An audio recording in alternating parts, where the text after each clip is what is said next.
What shoe you wear can tell you a lot about your foot health, but what you can do with it can tell you a lot about your movement health. If you can't get on and off the ground like this, here's how you can start working on it. First up, with your arm like this, you can start building up your squats. As far as you can down and up without letting the shoe drop. Then work on your hip mobility with this shin box drill. You can start with one arm down for support. Then you can try with 2 shoes for extra challenge. All right, so we're here with Talia at Moem in Adelaide. She's going to take us through some of their approach when it comes to ground-based movement training, which I'm a big fan of, but I haven't explored their approach, so I'm really keen to learn. So yeah, what's the deal with Moem? How does it all work? Give us the little elevator pitch. It's a good question. Moem is natural ground-based mobility training. So we work here in the clinic with groups of people and basically start their movement journeys. So if people are unfamiliar with what ground-based mobility training is, this is the starting point.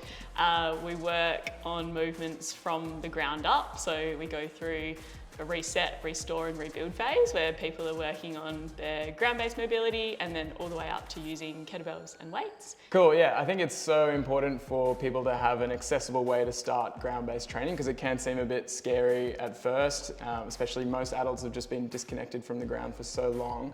So for someone like that who is a complete beginner, where do you start? Yeah, so we start with our foundations classes. We've also got over 50s as well, and people are working on hitting reset on their bodies. So like you said, if you haven't been familiar with the ground, it's just about getting on and off the ground again. We do all our training barefoot, so love it.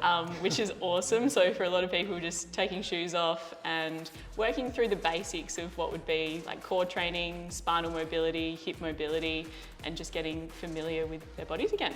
Cool. Well, take me through some of it. Let's reset. Let's do it. All right. So we're going to start with a shin box today, and this is like one of our all-time Moem faves. This is where we're going to work on your hips, hip mobility. So have a jump down onto the ground in a seated position for me, and I want you to start with your hands behind your back, and we're going to bring both feet out to about a comfortable position. Here, we're going to work out the distance that you need to work with, and I definitely don't want you pushing into any pain or discomfort, especially in the front of your hips. You only take this as far as you feel comfortable. So from here, see if you can bring your left knee and draw it all the way across to cradle inside of your right foot. So from here, what we're looking at is some beautiful hip internal rotation and hip external rotation. Jim does a great job. He can get there, I'm assuming, pretty comfortably. And this is a nice expression of what would be a transitional movement or a resting position for a lot of humans, especially kids.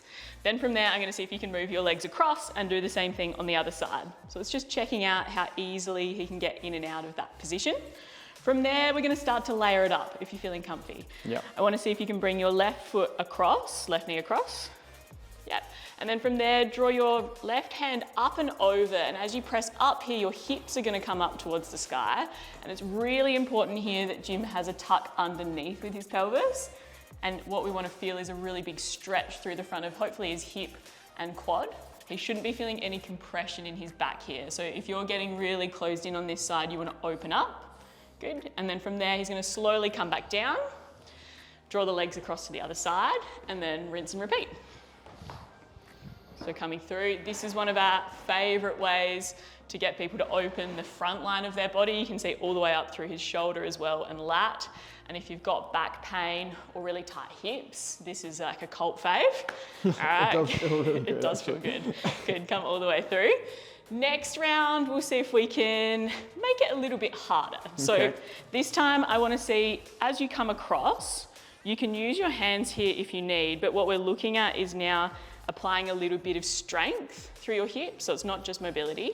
And I want to see from here if you can press yourself up off the floor. Hands or no hands? Give it a go. Wicked. And then from there, keeping your spine pretty long, see if you can sit back, almost like you would do a hip hinge or a bit of a deadlift, sitting down. And this should give you a pretty good stretch through that right butt as you go all the way down through that external rotation. Good. Then from there, you can use the hands if you need to transition across. And then we'll do the same thing on the other side. So that get up is a really important developmental pattern that we use as kids, as we start to move on and off the floor. And it's something that as adults we lose purely through lack of doing it. Go across. do that one more time each side. No hands this time, so you can keep your foot and your knee connected. Yeah. And then slowly lowering down, seeing if we can get that stretch through that hip. Definitely getting it. Yep. Nice, and then coming all the way across. All right, I think we're ready to make this a little bit harder. So if you're doing good with this so far, you're ready for the next level. We're now gonna bring it up and across. So this is a really important part of being able to get on and off the floor with ease. So from here, we're gonna come across through the shin box. You're gonna use your get up, and then I wanna see if you can coordinate this front leg to come across the body. So you're in a bit of a lunge. Here, we love to get that extra bit of stretch. So you're gonna go knee over toe. This is great for knee, hip, and ankle health. From here, you come back up tall, slide that foot back to where it came from, sit yourself down, and then do the same thing on the other side. Off you go. So coming across, pressing up, it's then that front leg that's gonna come forward. Yep, knee over toe. Good, and then pulling back, and then slowly sitting back down. Sweet. Hot tip, you either want tights or short shorts for this one. If you've got rigid shorts, I'm sure it's gonna be disruptive to the movement. Yeah, no jeans, that's for sure. Yeah. All right, last one, we'll add one more layer to this as a hip opener. So from here, we're gonna come up and across. Oh, I feel like I'm gonna run into you. We're gonna come up and across, reach, front leg comes forward. Then from here, I want you to do a windmill. So your right hand's gonna come back, open up the front line, then drive down, leg comes back, sitting down, and then onto the other side. Okay. Off you go. Up. So pressing up, leg comes forward, Round. right arm windmills back. Yeah. Here, again, really important that tummy's on to feel that big stretch through the front of the right leg, and then coming back out slowly. Leg comes back through your shin box. Good, and then rolling all the way down through. Nice, one more time. And then I reckon you're good to go to flow it all together. Left hand now, yup. Good. Beautiful, that should feel pretty wicked as a stretch and opener. And then come back through. And then I reckon we give it a go together. Let's. Maybe we do the whole thing if we can fit. I reckon it'll be fine. Let's start legs in front. And this is how we would normally teach in a class, like we would build up the flow. So at each level with like a progression or regression, you can kind of stop where you need to. Yeah. So let's start with hands behind, feet in front. We're gonna go left knee across. So we're just gonna do one tap and then come back to the other side. Good. Then we're gonna add that sweep and reach for this next one. So we sweep and reach, hips press up and just hold, breathe. Good. From there, you come back down, flow to the other side. Good. Next one is just your simple get up and down. So we come across and then you're just gonna press up. Beautiful. Come back down, roll to the other side, across, pressing up, and then come back down. Next one is that knee over toe. So reaching across, leg comes up, knee goes over toe, just get that stretch. Beautiful. Leg goes back through, sit down, roll across, pressing up, knee over toe again. And then the last one we'll just add in is that windmill. So when you're ready, coming through, rolling across, pressing up, right arm comes back. Yeah, he's got it. Come back through the center. Your little routine, you've mastered it. And then come through. Last one, reaching up, left hand. Run out of space. Beautiful. Come back down, reaching through, and then sit all the way down.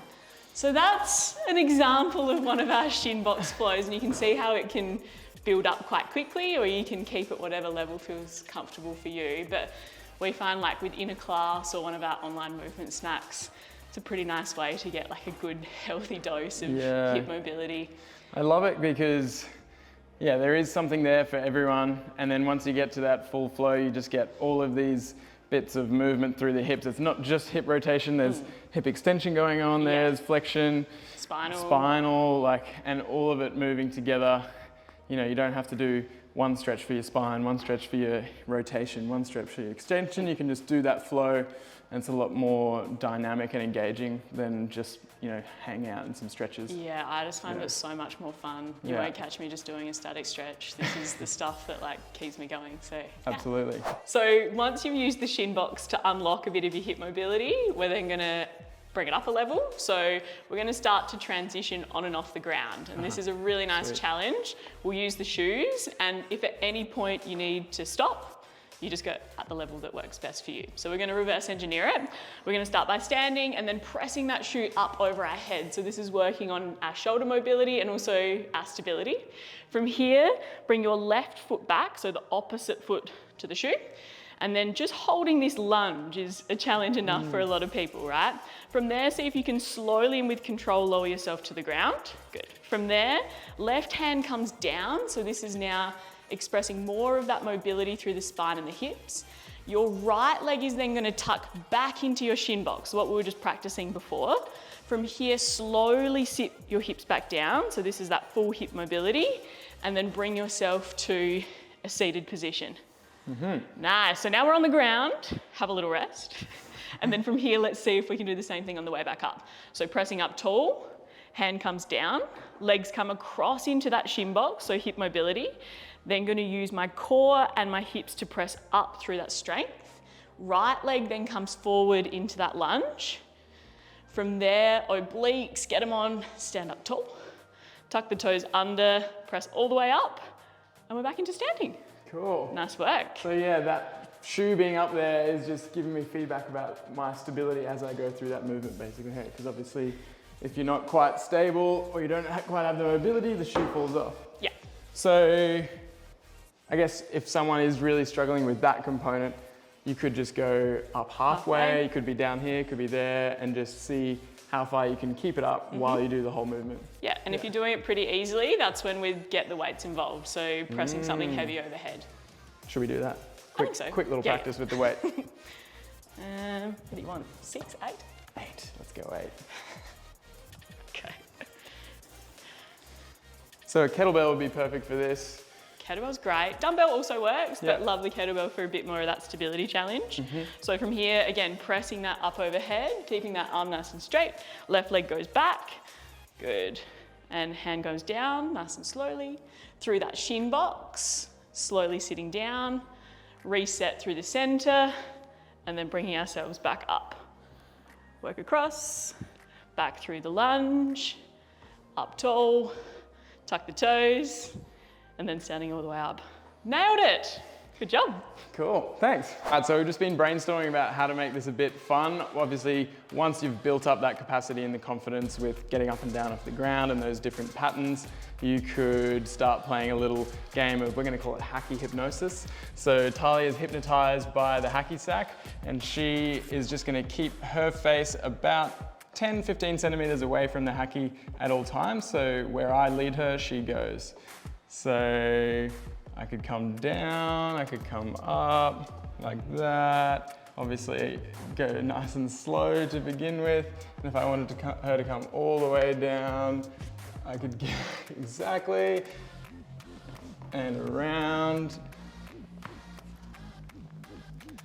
So she's just exploring whatever she has to do to keep that face 10 to 15 centimeters away. She's doing an amazing job.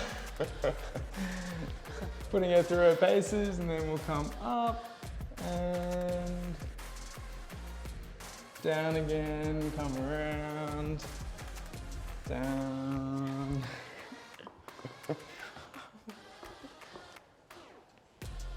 Oh. It's good. Cool, so all her Moem practices obviously paid off there. But yeah, that's a fun, playful way to just explore that and get a bit more variability into your movements once you've got the foundations laid with all of that training. Loved it. All right, thanks Talia, that was heaps of fun. I just love the accessibility of your training. Obviously you cater to beginners, but then you can make it more and more complex for people who are getting more advanced. And yeah, highly recommend it. If anyone wants to try your training or connect with you, what's the best place for them to go? Best place would be Instagram, so motem.movement, or jump online, motemonline.com.au. We've got heaps of resources on there for people to give it a go. Sweet, awesome. Well, we'll put those in the caption below. And yeah, we'll play again soon.